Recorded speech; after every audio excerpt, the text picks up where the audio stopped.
Bem-vindos ao Pod Clássica, o seu podcast sobre educação clássica. Meu nome é Bárbara Lores e hoje conversaremos sobre como e por que ler contos de fadas.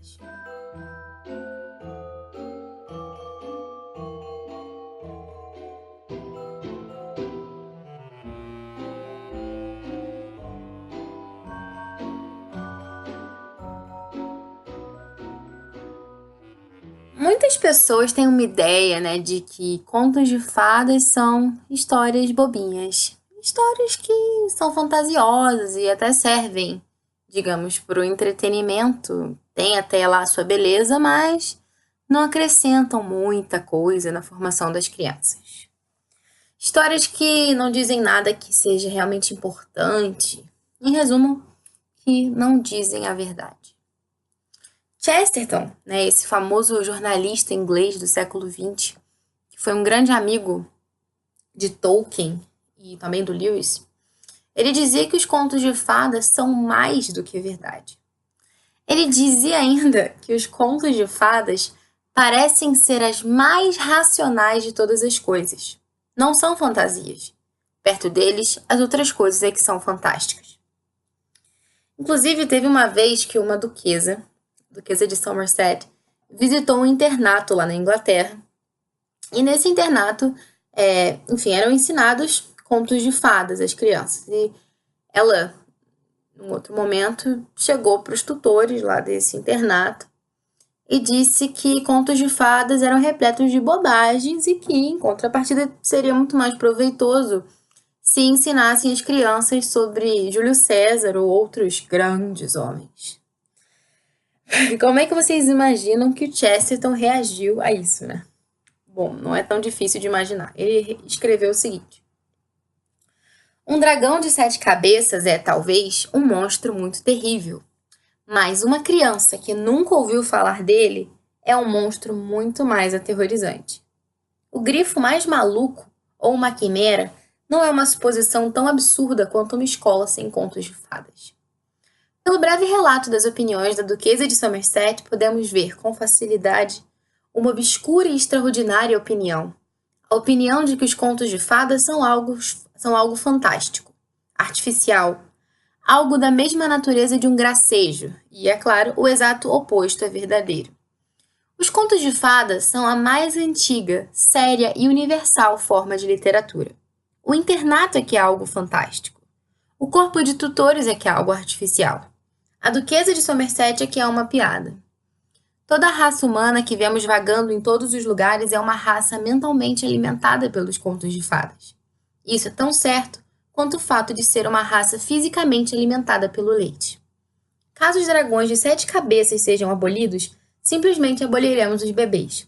Alguns girinos cabeçudos e inumanos podem continuar vivendo, fazendo uma ridícula imitação da infância, mas provavelmente morrerão jovens, especialmente se forem apresentados à vida de Júlio César, caso tudo a esse respeito seja contado, o que parece um tanto inapropriado para a edificação infantil, principalmente suas primeiras aventuras. Aqui encerro a citação de Chesterton. Esse texto na íntegra pode ser lido no site da Sociedade Chesterton Brasil. Vocês vão também encontrar o link na página do Facebook do Pod Clássica, vou colocar lá para vocês acessarem. E bem, depois dessa não tem nem o que dizer.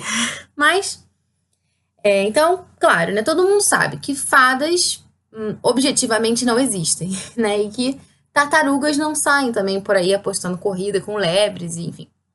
Mas então, o que de fato existe de tão verdadeiro assim nos contos de fada, Talvez a principal razão para ler os contos de fadas é que eles nos ajudam a encontrar a verdade sobre nós mesmos, formando, assim, a nossa imaginação moral.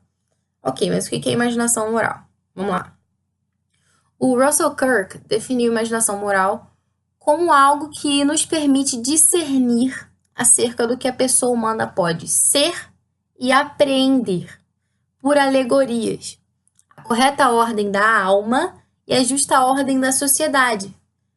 Presta atenção que agora é importante. Diferenciando o verdadeiro e o falso, o bem e o mal, o belo e o feio, além de oferecer uma correta visão da lei natural e da natureza humana. Encerra a citação do Kirk. Em outras palavras, então, a imaginação moral é ali algo que nos direciona para a verdade. Algo que nos ajuda a diferenciar, a distinguir o bem do mal. E também entender que o bem sempre vence no final. Existe uma palestra do Andrew Pudewa a respeito dos contos de fada e da imaginação moral. E essa palestra pode ajudar a gente a entender um pouco mais essas questões. Eu quero falar para vocês, então, um pouco das ideias dele, que foram também muito bem compiladas, resumidas no blog no site da Sarah Mackenzie, que é o Read Aloud Revival. Eu vou colocar também o link para vocês. Mas primeiro vamos às apresentações, né? O Andrew, ele é o diretor do Institute for Excellence in Writing e ele é pai de 7 filhos. Entre outros assuntos, ele fala sobre escrita, sobre ensino, até sobre música, enfim, ele dá palestras pelo mundo todo e tem ajudado muitos pais, professores, escritores. Bom, de acordo com o Andrew, existem 4 tipos de conhecimento. Conhecimento científico, que pode ser provado, né, de forma experimental, empírica, física, né, de alguma forma. E também o conhecimento lógico, que pode ser explicado ali filosoficamente. O conhecimento dialético, que pode ser discutido, argumentado dialeticamente. E o conhecimento poético, que é aquilo que nós entendemos ali no mais dentro de nós, do nosso ser, como verdade. Aquilo que a gente entende como verdade dentro de nós. E nessa palestra, o Andrew comenta que, até pouco tempo, o conhecimento científico era conhecido como mais básico, mais simplista. E, na verdade, o conhecimento poético é que era tido como a maior forma de conhecimento. Como vocês sabem, hoje as pessoas elas têm uma concepção completamente invertida. Eles colocam o conhecimento científico como a forma top, a mais superior de conhecimento e, para algumas pessoas, até a única realmente válida. Certo, mas o que isso tem a ver com contos de fada e imaginação moral? Bom, a gente pode alimentar a imaginação moral dos nossos filhos dando a eles a chance de desenvolver o conhecimento poético, que é a compreensão daquilo que é verdadeiro, bom e belo. Tradicionalmente, como que isso tem sido feito? Tem sido feito através da contação de histórias. Mais especificamente, vamos falar aqui dos contos de fadas. E por quê? Porque os contos de fada dizem aos nossos filhos que o bem é o bem e o mal é o mal. E ensinam às crianças que o bem sempre vence no final. E o bem, ele pode vencer também, enfim, de forma mais previsível, como na história da Cinderela, por exemplo. Ou o bem pode vencer também de uma forma imprevisível, como na história da pequena vendedora de fósforos.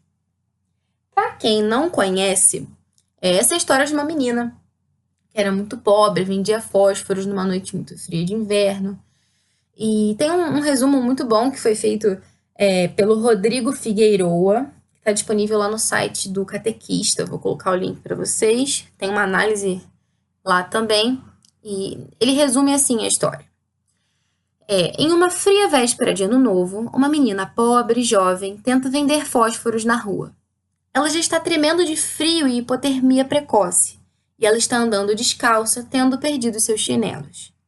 Ainda assim, ela tem muito medo de ir para casa, porque seu pai vai espancá-la por não vender nenhum fósforo. A menina toma o abrigo em um recanto de um beco e senta-se cabisbaixa.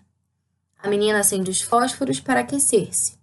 Em seu brilho, ela tem várias visões encantadoras, começando com um fogão, depois uma festa de ceia, onde o ganso assado quase salta para ela.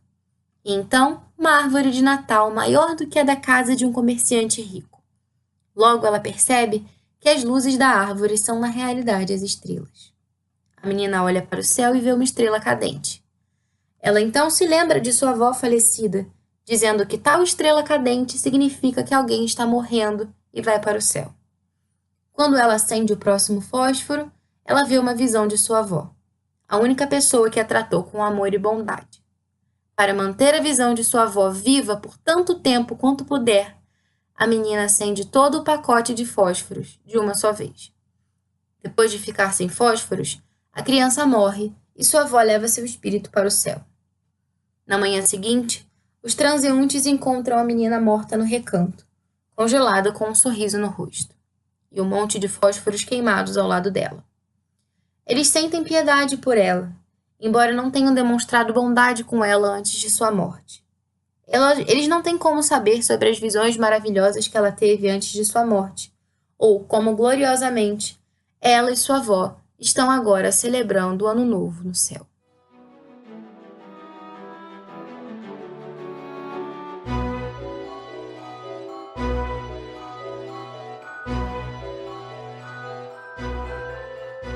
Encerro aqui a citação. Muitas pessoas acham essa história triste. Talvez você tenha achado essa história triste também. E, de certa forma, as pessoas ficam desconcertadas, né, com esse final que não parece lá muito feliz, né, à primeira vista, pelo menos. É que o bem nem sempre triunfa da forma como a gente espera. O bem também pode vencer o mal através da redenção. Isso é uma visão de fé. E todo mundo entende, pelo que eu disse até agora, a importância dos contos de fada, certo? Mas será que serve qualquer versão? Será que qualquer versão dos contos de fadas é boa? O Andrew diz que não. Ele sugere que a gente conte para os nossos filhos só as versões tradicionais dos contos de fadas. Não essas histórias mais modernas, politicamente corretas, ou mesmo, pasmem, as versões da Disney. Na percepção dele, existem 4 tipos de histórias. Existem as histórias inteiras, as histórias que curam, as histórias quebradas e as histórias torcidas. As histórias inteiras são aquelas histórias mais comuns, em que o bem é representado como bem e o mal como mal. O bem vence no final e todos vivem felizes para sempre. São histórias que as crianças adoram, mas que para um leitor mais maduro podem não ser ali, né, tão proveitosas quanto as histórias que curam. As histórias que curam são histórias que também diferenciam o bem e o mal. E o bem também triunfa no final, mas não da forma como a gente espera. De certa forma, essas histórias são mais realistas, digamos assim, porque elas nos mostram que a vida não é só feita de flores. E, partindo de uma perspectiva cristã, essas histórias nos recordam da verdade da nossa própria redenção e de que o grão de trigo precisa morrer para dar fruto. Já as histórias quebradas são histórias em que o bem é o bem, o mal é o mal e o mal vence. Bom, embora essas histórias possam ter também o seu valor formativo para quando os filhos estão mais maduros, são histórias ali em que é necessário também um acompanhamento mais cuidadoso. Porque são histórias que simplesmente não retratam a realidade. Bom, vocês já ouviram aquela clássica frase, né, de que no fim tudo dá certo. Se não deu, porque não chegou ao fim. E é a mais pura verdade. O felizes para sempre é real. E ele se chama céu. A gente foi criado para a felicidade eterna.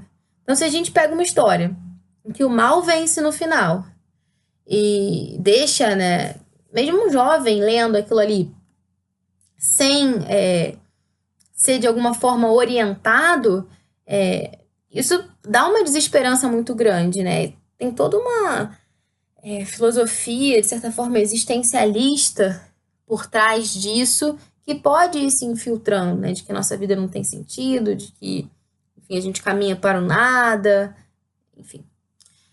Então, além, né, dessas histórias quebradas, a gente tem também o pior tipo de histórias, que são as histórias torcidas. São histórias que invertem tudo. Nesse tipo de história, o bem é retratado como o mal, e o mal é retratado como o bem, e o pior, o mal vence no fim, ainda por cima, né? Então, essa inversão confunde a visão daquilo que é certo e daquilo que é errado. E vai contribuindo para a destruição da imaginação moral. Existem certos arquétipos que são comumente conhecidos como maus. Então, sei lá, um vampiro, um monstro, o bicho-papão, por exemplo. Então, a partir do momento em que o bicho-papão é retratado como um sujeito bonzinho, que quer ser nosso amiguinho, a gente está virando de cabeça para baixo a imaginação dos nossos filhos. E por que é importante a gente falar disso? Porque a gente tem que saber essas distinções. Quando a gente for selecionar que tipo de histórias valem de fato a pena serem lidas para os nossos filhos. O Andrew Pudewa diz também que a literatura é a linha mais direta rumo à formação da alma da pessoa e que ela nos alcança de uma forma que nenhuma outra arte consegue nos alcançar. A Flannery O'Connor diz que uma história é uma forma de dizer algo que não pode ser dito de outra maneira. Bem, dito isso, eu queria colocar também algumas objeções que costumam ser levantadas quando se fala em ler contos de fadas. Algumas pessoas se questionam, será que realmente é bom contar histórias que possam causar medo nas crianças? De fato, a Bruxa da Branca de Neve pode ser bem amedrontadora. E, de fato, né, alguns contos de fada podem causar certo medo. No entanto, certa vez eu li uma coisa que dá uma luz também nesse sentido, que é o seguinte: o que seria de uma criança que nunca tivesse sido apresentada a uma bruxa má ou a um gigante assustador e, de repente, fosse se deparar com a existência do mal ao vivo e a cores, sei lá, nos noticiários das nossas televisões, né?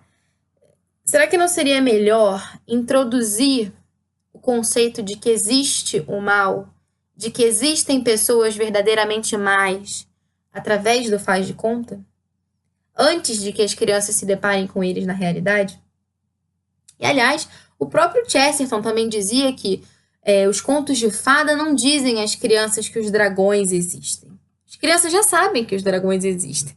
Os contos de fada dizem às crianças que os dragões podem ser mortos. E a Sarah Mackenzie, também desse The Read Aloud Revival, ela comenta que quando a gente vê o mal ser destruído em um conto de fadas, a gente reconhece que o mal também pode ser destruído em nós.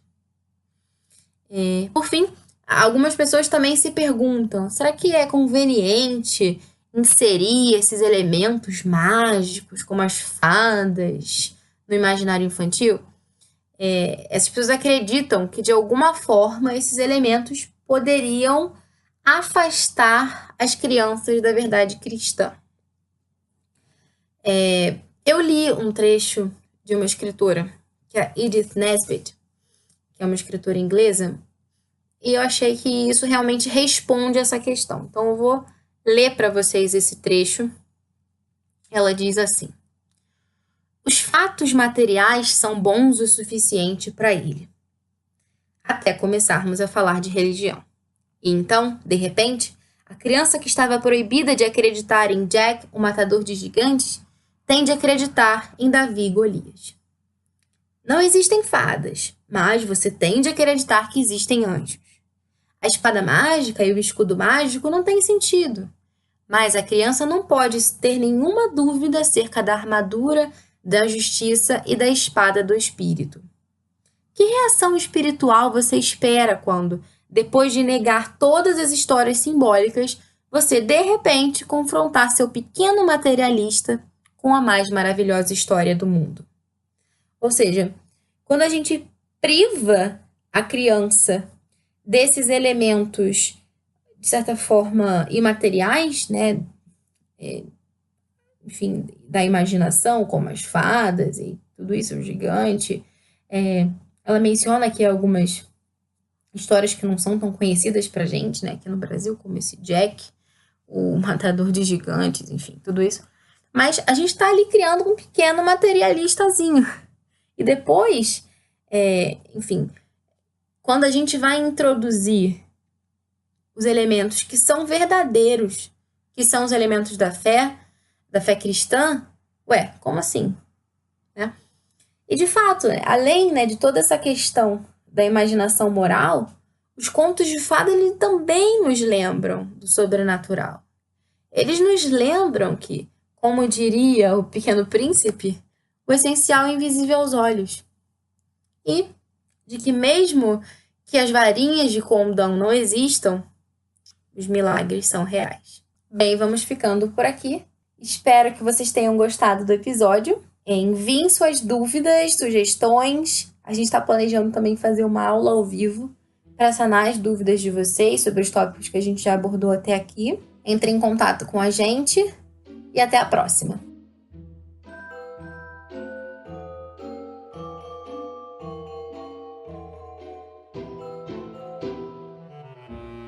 Você ouviu o Pod Clássica, primeira temporada, episódio 9.